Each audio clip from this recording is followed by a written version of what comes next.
Hi dear friends, അസ്സലാമു അലൈക്കും, welcome back. അപ്പോൾ എന്തൊക്കെയുണ്ട് നിങ്ങളുടെ എല്ലാവരുടെയും വിശേഷങ്ങൾ? എല്ലാവരും സുഖമായിരിക്കുന്നോ? എനിക്കും സുഖമാണ്, അൽഹംദുലില്ലാ. അപ്പോൾ ഇന്ന് വ്ളോഗിൽ ഉൾപ്പെടുത്തുന്ന കാര്യങ്ങളെക്കുറിച്ച് സംസാരിക്കാം. ഇന്ന് ചെറിയ ഒരു വ്ളോഗാണ് ഞാൻ ഉൾപ്പെടുത്താനിരിക്കുന്നത്. കാരണം എനിക്ക് ദന്ത ക്ലിനിക്കിൽ പതിവ് പോലെ ഇക്ക അതേ പോവാട്ടോ. ഇക്ക പോകാനിറങ്ങിയപ്പോൾ ഞാനും ഒന്ന് ജസ്റ്റ് പുറത്തേക്ക് വന്നു. കാരണം ആ റോഡിൻ്റെ വൈബൊന്ന് പിടിക്കാമെന്ന് കരുതി. കാരണം ഈ സമയത്ത് അവിടെ നല്ല നിശബ്ദതയാണ്. കുറച്ച് കഴിയുമ്പോൾ അവിടെ ഒച്ചയും ബഹളവും സൗണ്ടും കാര്യങ്ങളും ഒക്കെ വരും. ഒരു ചെറിയ ജംഗ്ഷനാണത്, കവല. ആളുകൾ അത്യാവശ്യ സാധനങ്ങളൊക്കെ വാങ്ങിക്കാനുള്ള കടകളും കാര്യങ്ങളും ഉണ്ട്. ഒരു സ്റ്റിച്ചിങ് സെൻ്ററുണ്ട്. അത് റഹ്മത്തിൻ്റെ, ഞാൻ പറഞ്ഞല്ലോ, എൻ്റെ ഫ്രണ്ടിൻ്റെ. അപ്പോൾ അതൊക്കെ ഉണ്ട്. ഈ ചെറിയ കാര്യങ്ങളൊക്കെ നമുക്ക് ഇവിടെ പറ്റും. അത്രയ്ക്കും ഉള്ള ഒരു ജംഗ്ഷനാണ് കേട്ടോ. അപ്പോൾ ഞാനൊന്ന് ജസ്റ്റ് ഒന്ന് ആ വൈബൊക്കെ ഒന്ന് പിടിച്ചതാണ്. ഇനി നമുക്കൊരു അൺബോക്സിംഗ് ഉണ്ട്. അതൊരു ചെറിയ അൺബോക്സിങ്. കാരണം എനിക്ക് സന്തോഷമാണത്. കാരണം ഇൻസ്റ്റയിൽ ഒരു പുതിയ പേജിൽ നിന്ന് എനിക്ക് വന്ന ഒരു ഐറ്റമാണ്. ഞാൻ അൺബോക്സ് ചെയ്തു. ഞാൻ ഇതിപ്പോൾ കാണിച്ചു തരുവാണ്. ഒരു പേഴ്സ്, കഴിഞ്ഞ പ്രാവശ്യം ഒരു പേഴ്സ് വന്നു. പേഴ്സും 4 ഷോളുമാണ് വന്നിരിക്കുന്നത്. ഇതയച്ച ആ മേഡത്തിന് ഒരുപാട് താങ്ക്സ് അലോൺ. ഇതിനകത്ത് അഡ്രസ്സുണ്ട്, പക്ഷേ അവർക്കത് വെളിപ്പെടുത്താൻ താല്പര്യമില്ല. അവർക്ക് ഇതൊരു ഇതായിട്ടല്ല. ഇത് ഞാൻ നല്ല കമൻറ്റ്, കാരണം നല്ല കമൻറ്റ്, ഇത് നല്ല അടിപൊളി ആണല്ലോ എന്നൊക്കെ പറഞ്ഞ് ഞാൻ അവരെ ഫോളോ ചെയ്ത് കമൻറ്റ് അയച്ചതിൽ നിന്ന് എനിക്ക് കിട്ടിയതാണ് ഈ പേഴ്സും. ഞാൻ ഹാൻഡ് ബാഗിനാണ് അയച്ചത്, പക്ഷേ അവരെനിക്ക് ഗിഫ്റ്റ് സമ്മാനമായിട്ട് തന്നേക്കുന്ന ഒരു പേഴ്സാണ്, കൈപ്പേഴ്സ്. ഞാൻ ഹാൻഡ് ബാഗിനും ഷോളിനുമാണ് ഞാൻ മെസ്സേജ് അയച്ചത് കേട്ടോ. അപ്പോൾ എന്തായാലും ഇതാണ് കേട്ടോ. 4 കളറുകളാണ്, റെഡ്, മജന്ത, ബ്ലാക്ക്, വൈറ്റ്. പിന്നെ പേഴ്സ് അടിപൊളിയാണ് കേട്ടോ, കണ്ടു നോക്കാം കേട്ടോ. പിന്നെ 4 ഷോളും. ചായ എടുക്കാനായിട്ട് കിച്ചണിലേക്ക് വന്നു കേട്ടോ. ചായ എടുത്തുകൊണ്ട് നിൽക്കുമ്പോൾ ആങ്ങള വന്നു. ആങ്ങള മീൻ കൊണ്ടുവന്ന് തരാൻ വന്നതാണ്. അതായത് ഇക്ക രാവിലെ പോകുമ്പോൾ ടൈമില്ല മീൻ വാങ്ങിത്തരാൻ. അപ്പോൾ ഇക്ക വരുമ്പോൾ ഒരുപാട് ലേറ്റായിട്ടല്ലേ വരുന്നത്. അപ്പോൾ മീൻ ആ സമയത്ത് വളരെ മോശമായിരിക്കും. അതുകൊണ്ട് ആങ്ങളെ മീൻ വാങ്ങി തന്നിട്ട് പോകുമ്പോൾ തൊട്ട് നേരെയുള്ള വീട്ടിലെ കുട്ടി അവിടെ നിൽക്കുന്നു. അവനൊരു ഹായ് കൊടുത്തു. അവന് ഹായ് കൊടുത്ത് റോട്ടിൽ നോക്കുമ്പോൾ റോട്ടിൽ നിന്ന് ഫാത്തിമ വരുന്നുണ്ട്. ഫാത്തിമയ്ക്ക് ഒരു ഹായ് കൊടുത്തു. അങ്ങനെ ഞാൻ പിന്നെ അടുത്ത മണിയനെ ഒന്ന് നോക്കാം എന്ന് കരുതി അകത്തോട്ട് കയറി വന്നു കേട്ടോ. ആ മണിയൻ്റെ അടുത്താട്ടോ ഇപ്പം. മണിയനെ കളിപ്പിക്കുക കേട്ടോ. മണിയൻ്റെ അടുത്ത് കുറച്ച് നേരം സ്പെൻഡ് ചെയ്തിട്ട് ഇനി ചായ കുടിക്കണം. എനിക്ക് സ്റ്റിച്ചിങ് സെൻറ്ററിൽ പോകാനുണ്ട്. 1/2 കിലോ മീൻ ആദ്യം പിടിച്ച വീഡിയോ സ്ലിപ്പായിപ്പോയി. 1/2 കിലോ മീനിനുള്ള ടൊമാറ്റോ വഴറ്റുക കേട്ടോ.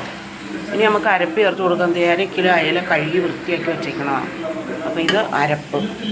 അപ്പോൾ ഇനിയിപ്പോൾ ആദ്യം പിടിച്ച വീഡിയോ ഒക്കെ പോയി. ഞാൻ അരപ്പ് പാകം ചെയ്ത് കൊടുക്കാം. മാങ്ങ ഇട്ട് വയ്ക്കുന്ന ഒരു റെസിപ്പി, മീനിൻ്റെ റെസിപ്പി കേട്ടോ. ഇത് തിരുവനന്തപുരത്ത് ഞാൻ കണ്ടതാണ്. ട്രിവാൻഡ്രത്ത് ഒരു ഹോട്ടലിൽ, ചെറിയൊരു ഹോട്ടലിൽ, ഒരു അമ്മയും അച്ഛനും അവിടെ കൂടി നടത്തുന്ന ഒരു ഹോട്ടലിൽ ഞാൻ കണ്ടതാണ് ഈ റെസിപ്പി. 2 തക്കാളി അരിഞ്ഞിട്ട് അവർ 1 കിലോ മീനാണ് അവർ വെക്കുന്നുള്ളൂ. എന്നുവെച്ചാൽ അധികം ആളുകൾ ആ ഹോട്ടലിൽ വരുന്നില്ല. അപ്പോൾ 2 തക്കാളി അരിഞ്ഞ് ഇട്ടിട്ട് അത് വഴന്ന് കഴിയുമ്പോൾ തേങ്ങയും മുളകും, ചുവന്ന മുളകും തേങ്ങയും മഞ്ഞപ്പൊടി ഇട്ട് അരച്ച അരപ്പ് അമ്മ കലക്കുവാണ്. എന്നിട്ട് തിളയ്ക്കുമ്പോൾ മാങ്ങയും മീനില്ലേ അതും ഇട്ട് കൊടുക്കണ റെസിപ്പി ഞാൻ കണ്ടത്. അപ്പോൾ അതേ മീൻ ഇട്ട് കൊടുത്തു കേട്ടോ. അതും സിപ്പായിപ്പോയി വീഡിയോ. എന്താ പറ്റിയെന്ന് അറിയില്ല, ഫോൺ ചെക്ക് ചെയ്യണം. മീൻ ഇട്ട് കൊടുത്തു.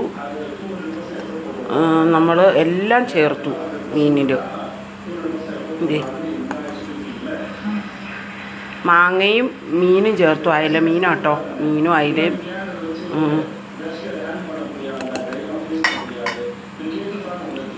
മാങ്ങയിട്ട് അയലക്കറി വെക്കുന്നതാണ് ഇത്. ഞാൻ പറഞ്ഞല്ലോ, ട്രിവാൻഡ്രത്ത് ഒരമ്മയുടെ ഹോട്ടലിൽ ഞാൻ കണ്ട റെസിപ്പിയാണ്. അച്ഛനും അമ്മയും വയസ്സായവരും. അപ്പോൾ മീൻകറി അടിപൊളിയായിട്ട് റെഡി ആയിക്കൊണ്ടിരിക്കും കേട്ടോ. വെന്തിട്ടില്ല മീൻ. റെഡി ആയിട്ടോ. ഇതേ അയലയൊക്കെ വെന്തു, മീനൊക്കെ ഇതേ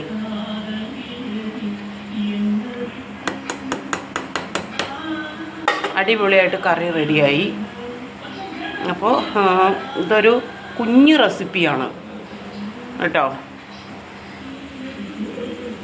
അപ്പോൾ നിങ്ങളെല്ലാവരും ഇങ്ങനത്തെ ഒരു റെസിപ്പി നോക്കുക.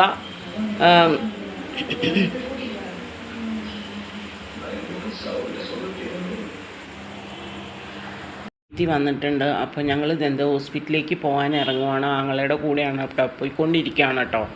ആങ്ങളയുടെ ഒപ്പമാണ് പോകുന്നത്. പോകുന്ന വഴിക്ക് വേറൊരു സ്ഥലത്ത് ഇറങ്ങി അവിടെ കുറച്ച് കാര്യങ്ങളുണ്ട്. അത് കഴിഞ്ഞിട്ട് വേണം ദന്ത ഹോസ്പിറ്റലിലേക്ക് പോകാൻ. പല്ലിന് വേണ്ടി കുറേ നാളുകളായി ഞാൻ നടക്കുന്നു. ഒരു ക്ലിപ്പ് ആഡ് ചെയ്യണം. അത് നമ്മൾ ബുക്ക് ചെയ്ത് വരുത്തിയിട്ടുണ്ട്. പക്ഷേ നമ്മൾക്ക് ബാക്കിയുള്ള കാര്യങ്ങൾ ചെയ്തതിന് ശേഷമാണ് അത് ഫിറ്റ് ചെയ്ത് തരുള്ളൂ. ഡോക്ടർ അത് പറഞ്ഞിട്ടുണ്ട്. അപ്പോൾ നമ്മളത് ഒന്ന് പോയി ചെയ്യുമ്പോൾ വേദനയും കാര്യങ്ങളോ അല്ലെങ്കിൽ എന്തെങ്കിലുമൊക്കെ മിസ്റ്റേക്കുകൾ വരുമ്പോൾ അതിടാൻ പിന്നെയും വൈകുന്നതാണ്. അവിടെ ഷൂട്ട് ചെയ്യാൻ അലോട്ട്സ് അല്ല കേട്ടോ. അവിടെ എന്താന്ന് ഹോസ്പിറ്റലിൽ നിന്നൊക്കെ വന്നു കേട്ടോ. അവിടെ നിന്ന് വന്നു. അത് കഴിഞ്ഞിപ്പോൾ മണിയൻ്റെ അടുത്താണ്. മണിയനെ കളിപ്പിച്ചുകൊണ്ടിരിക്കുക. മണിയനെ കളിപ്പിച്ച് ലഞ്ചും കഴിച്ച് തയ്യൽ ഷോപ്പിലേക്ക് പോകണം കേട്ടോ. അപ്പോൾ അത് കഴിഞ്ഞാൽ പിന്നെ നമ്മൾ പിന്നെ വേറെ ഞാൻ പറഞ്ഞല്ലോ, ഇന്നത്തെ വ്ളോഗ് ഒരു കുഞ്ഞു വ്ളോഗാണെന്ന് ഞാൻ പറഞ്ഞല്ലോ. കാരണം ഇന്ന് വലിയ കാര്യമായിട്ടുള്ള വ്ളോഗിലൊന്നും ഉൾപ്പെടുത്താൻ എനിക്ക് ടൈം കിട്ടിയില്ല. പല്ല് ഹോസ്പിറ്റലിൽ പോകേണ്ടി വന്നു. അങ്ങനെ കുറേ കാര്യങ്ങളുണ്ട്. ഇനി വിപുലമായിട്ടുള്ള റെസിപ്പിയൊക്കെ ആയിട്ടുള്ള ഒരു വ്ളോഗ് ഞാൻ ഇടുന്നുണ്ട്. അപ്പോൾ എന്തായാലും മണീൻ്റെ അടുത്ത് കുറച്ച് നേരം സ്പെൻഡ് ചെയ്തിട്ട് ഫുഡ് കഴിക്കണം, ലഞ്ച് കഴിക്കണം. അയലക്കറിയൊക്കെ വെച്ചിട്ടാണ് ഞാൻ പല്ല് ഹോസ്പിറ്റലിലേക്ക് പോയത്. അപ്പോൾ നമുക്ക് ലഞ്ച് കഴിച്ചിട്ട് തയ്യൽ ഷോപ്പിലേക്ക് പോകാം.